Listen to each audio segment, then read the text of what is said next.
भुवनेश्वर गोटे घरोई engineering college रे जड़े छात्र सन्देहजनक मृत्यु पर कैंपस रे प्रबल उत्तेजना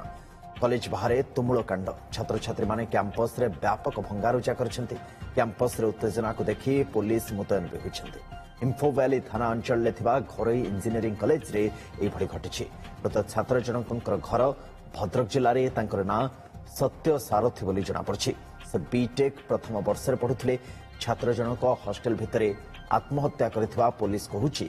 से रहुतबा हॉस्टल रूम भीतर पटु बंद थिबा बेले झुलंत अवस्था रे पुलिस मृतदेह जबत करी व्यवच्छेद पई पठाइछि तेबे छात्र छात्रींकर अभियोग कॉलेज रे रैगिंग पई सत्य आत्महत्या करिछि पूर्वरु एभली घटना घटिथिले मध्य कॉलेज कर्तृपक्ष घटना को चापी देथिबा कहिसंती छात्र छात्री रिपोर्टर चंदन पाइकराय आम सहित जोड़ी चंदन ये कॉलेज रे एभली भाबरे घटना घटिबा ताकु चापी दिया जिबा एबे पुणी गोटे घटना घटिबा पिला माने कहबा जे रैगिंग थिला प्रकृति रे सत्यासत्य कोन पुलिस वर्तमान सुधा कोन स्पष्ट करि पारुछि देखो वर्तमान जब देखा जे पुलिस वर्तमान से प्रथम वर्ष जो बीटेक छात्रंकर मृतदेह को जबत करने सहित व्यवच्छेद हॉस्पिटल पठाई किंतु पुलिस वर्तमान गोटे पटे जदि देखा छात्र छात्री उत्तेजना को प्रशमित करने केवल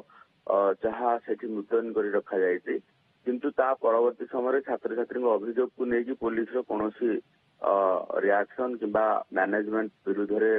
मामला रुजु करबा किंबा घटना को लेकिन तदंत करबा ए संबंध रे कौन प्रकार तत्परता देखा जाए नहीं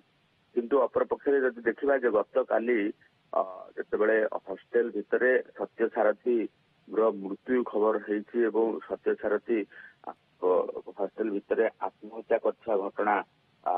ये खबर खेल जाइतिला से समय हॉस्टल रु समस्त छात्र छात्री माने बाहर को बाहरी आसते एवं व्यापक भंगारुजा करते छात्र छात्री मान अभियोग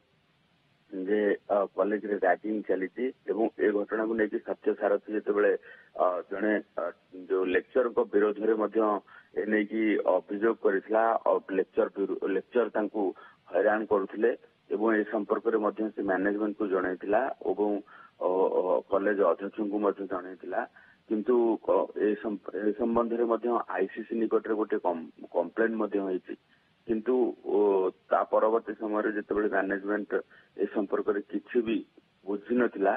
शेष में बाध्य होई अन्य उपाय न पाई सत्य सारथी आत्महत्या करथिबा ए अभियोग कर छात्र छात्री माने तेणु ये कथा अत्यंत गुरुत्वपूर्ण कारण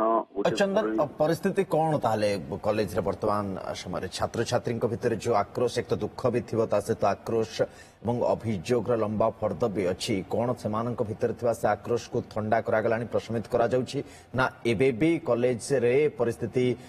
उद्वेगजनक रही देखो राति तमाम छात्र छात्री भाव हंगामा जारी रही एवं छात्र छात्री माने कैंपस रे व्यापक भंगारुजा कर मैनेजमेंट पक्षर बुझेबा